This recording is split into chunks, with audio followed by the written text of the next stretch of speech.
Ukraine യുദ്ധത്തിന് വെള്ളവും വളവും നൽകി റഷ്യക്കെതിരെ ആക്രമിക്കാൻ വേണ്ടി ഒരു ഏജൻസിയെ പോലെ ഉപയോഗിച്ച അമേരിക്ക ഇപ്പോഴിതാ കൂറുമാറുന്നു, കാലുമാറുന്നു. ഏറ്റവും വിചിത്രമായ പ്രസ്താവനയാണ് ഇന്ന് അമേരിക്കൻ പ്രസിഡന്റ് ഡൊണാൾഡ് ട്രംപ് നടത്തിയിരിക്കുന്നത്. പത്രക്കാരുടെ ചോദ്യത്തിന് മുന്നിൽ സെലൻസ്കിയെ കുറിച്ച് ട്രംപ് പറയുകയാണ്, സെലൻസ്കി ഇപ്പോഴും മിസൈൽ വാങ്ങാൻ ശ്രമിക്കുകയാണ്.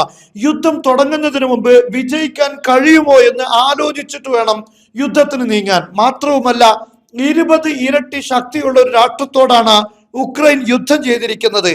അതുകൊണ്ട് അത് അവസാനിപ്പിക്കണമെന്നാണ് സെലൻസ്കിയോട് പറയുന്നത്. ഇത്രയും കാലം യുദ്ധം ചെയ്യുന്നതിന് മുമ്പ് റഷ്യ 20 ഇരട്ടി ശക്തിയുള്ള രാഷ്ട്രമാണ് എന്ന് എന്തുകൊണ്ട് ട്രംപിന് മനസ്സിലായില്ല? ഒരു രാഷ്ട്രം മുഴുവൻ നശിച്ചതിന് ശേഷമാണ് വേണ്ടത്ര ആയുധ കച്ചവടങ്ങളെല്ലാം നടത്തി ലാഭം കൊയ്തതിന് ശേഷം ഇപ്പോൾ വെനിസ്വേലയിലും ഇസ്രായേലിനും വേണ്ടി ധാരാളം ആയുധങ്ങളും മിസൈലുകളും ആവശ്യമായി വന്നപ്പോൾ ഇനി ഉക്രൈനിലേക്ക് ആയുധം വിൽക്കാൻ കഴിയില്ല എന്ന് ബോധ്യപ്പെടുന്ന ഘട്ടത്തിൽ ഉക്രൈന് റഷ്യക്ക് തൂക്കി വിൽക്കുന്ന സ്വഭാവമാണ് ട്രംപ് കാണിച്ചിരിക്കുന്നത്. ഈ ചിത്രം നോക്കൂ നിങ്ങൾ. ഇത് അൽ ജസീറ റിപ്പോർട്ട് ചെയ്തതാണ്. ഇതെല്ലാം ഡ്രോണുകളാണ്. ഈ ഡ്രോൺ 700 എണ്ണമാണ് ഉക്രൈന് നൽകിയിരിക്കുന്നത്. ഇത് 121. ഇതെല്ലാം നിരീക്ഷണ ഡ്രോണുകൾ കൂടെയാണ്. ഇങ്ങനെ അതുപോലെ തന്നെ 20 Mi-17 എന്നറിയപ്പെടുന്ന ഹെലികോപ്റ്ററുകൾ നൽകി, 108 ആർട്ടിലറി നൽകി. അതുപോലെ തന്നെ സ്റ്റിംഗർ എന്നറിയപ്പെടുന്ന വിമാനവേദ മിസൈൽ സംവിധാനമാണ്, പോർട്ടബിൾ സംവിധാനമാണ്. അമേരിക്കയുടെ വളരെ പ്രധാനപ്പെട്ട ആയുധമാണ് ഇത്. 1400 എണ്ണം ഉക്രൈന് വിറ്റിട്ടുണ്ട്. 6500 ജാവലിൻ, അതായത് ആന്റി ടാങ്ക് മിസൈലാണ്. ഇത് ഏകദേശം 6500 എണ്ണമാണ് വിറ്റിരിക്കുന്നത്. 50 മില്യനാണ് തോക്കിൽ ഉപയോഗിക്കാൻ ആവശ്യമായ ഘടകങ്ങളെല്ലാം നൽകിയിരിക്കുന്നത്.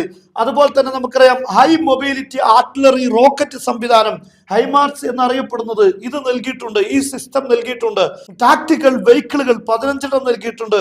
100-ലധികം armed high mobility multi purpose വെഹിക്കിളുകൾ നൽകിയിട്ടുണ്ട്.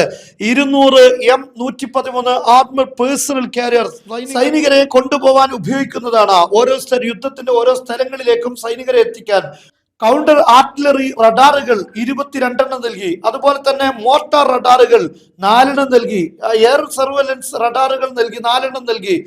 ഇത്രയധികം ബില്യൺ കണക്കിന് ഡോളറിന്റെ ആയുധങ്ങൾ ഉക്രൈന് നൽകി. ഇപ്പോൾ യുദ്ധം അവസാനിപ്പിച്ച് റഷ്യ ആവശ്യപ്പെട്ട എല്ലാ കാര്യങ്ങളും നൽകി തിരിച്ചു വരാനാണ് റഷ്യ ഉക്രൈനോട് ആവശ്യപ്പെട്ടുകൊണ്ടിരിക്കുന്നത്. യഥാർത്ഥത്തിൽ ആരാണ് യുദ്ധത്തിന് പോയത്? റഷ്യയാണോ അതല്ല ഉക്രൈനാണോ യുദ്ധം ആരംഭിച്ചത്? ഇതൊരു ചോദ്യമാണ്. പക്ഷെ എങ്കിൽ പോലും റഷ്യ ആദ്യം മുതലേ പറയുന്ന പ്രധാനപ്പെട്ട ഒരു കാര്യമുണ്ട്, ഉക്രൈൻ നാറ്റോയുടെ അംഗമാകരുത്, എന്നാൽ യുദ്ധം ചെയ്യുകയില്ല എന്നാണ്. എന്നാൽ ആ ഒരു തീരുമാനത്തിൽ തന്നെ സെലൻസ്കി ഉറച്ചു നിന്നു. അതിന്റെ പിന്നിൽ ആരാ പ്രവർത്തിച്ചത്?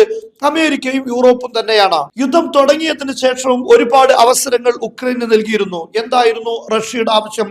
നാറ്റോയിൽ അംഗമാകരുത് എന്നാണ്. എന്നാൽ യൂറോപ്പും അമേരിക്കയും അതിന് വഴങ്ങാൻ അനുവദിച്ചില്ല. അപ്പോഴും സെലൻസ്കിയെ പ്രോത്സാഹിപ്പിക്കുകയും പ്രചോദിപ്പിക്കുകയുമാണ് ചെയ്തിട്ടുള്ളത്. മാത്രമല്ല, അപ്പോഴൊക്കെ ആയുധങ്ങൾ നിരന്തരമായി ഉക്രൈനിലേക്ക് എത്തിച്ചുകൊണ്ടിരിക്കുകയായിരുന്നു. കാരണം റഷ്യയെ എങ്ങനെയെങ്കിലും ഒക്കെ തകർക്കണമായിരുന്നു ലക്ഷ്യം. പക്ഷെ ഇങ്ങനെ പോയാൽ റഷ്യ തകരുകയില്ല. അമേരിക്കയുടെയും യൂറോപ്പിന്റെയും ആയുധ ശേഖരങ്ങൾ അവസാനിക്കും. അവർക്ക് ബോധ്യപ്പെടുന്ന ഘട്ടത്തിൽ ഇപ്പോൾ എല്ലാം നൽകി തിരിച്ചു പോരാനാണ് ഉക്രൈനോട് പറയുന്നത്. റഷ്യ പിടിച്ചെടുത്ത ഭൂമിയെല്ലാം റഷ്യക്ക് തന്നെ നൽകുക, ക്രീമിയ തുടങ്ങിയ ഭാഗങ്ങൾ റഷ്യക്ക് നൽകുക, അവിടെ തർക്കത്തിലുണ്ടായിരുന്ന ഭൂമി എല്ലാം റഷ്യക്ക് നൽകുക. മാത്രമല്ല, നാറ്റോയിൽ അംഗമാകുകയില്ല എന്ന് ഭരണഘടനയിൽ തന്നെ രേഖപ്പെടുത്തണം. ഇങ്ങനെ തുടങ്ങി യുദ്ധത്തിന് മുമ്പ് എന്താണോ റഷ്യ ആവശ്യപ്പെട്ടത് അതെല്ലാം അംഗീകരിച്ചുകൊണ്ടുള്ള കരാർ ഒപ്പുവെക്കാനാണ് സെലൻസ്കിയുടെ മേൽ സമ്മർദ്ദം ചെലുത്തിക്കൊണ്ടിരിക്കുന്നത്. യഥാർത്ഥത്തിൽ ഉക്രൈൻ എന്തിനാണ് യുദ്ധം ചെയ്തത്? റഷ്യ എന്ന് പറയുന്ന യൂറോപ്പിന്റെയും അമേരിക്കയുടെയും ശത്രു രാഷ്ട്രം, ആ രാഷ്ട്രത്തിന്റെ ശക്തി ഇല്ലാതാക്കാൻ വേണ്ടി ഉക്രൈനെ ഒരു ഏജൻസിയായി ഉപയോഗപ്പെടുത്തി ലക്ഷ്യം സാധിക്കുന്നില്ല എന്ന് കണ്ടപ്പോൾ വല്ല തടിയൂരുന്ന പരിപാടിയാണ് ഇപ്പോൾ ട്രംപ് ചെയ്തിരിക്കുന്നത്. ഇതിനാണ് യഥാർത്ഥത്തിൽ ലോക ചതി അല്ലെങ്കിൽ കൊടും ചതി എന്നൊക്കെ മലയാളത്തിൽ പ്രയോഗിക്കുക.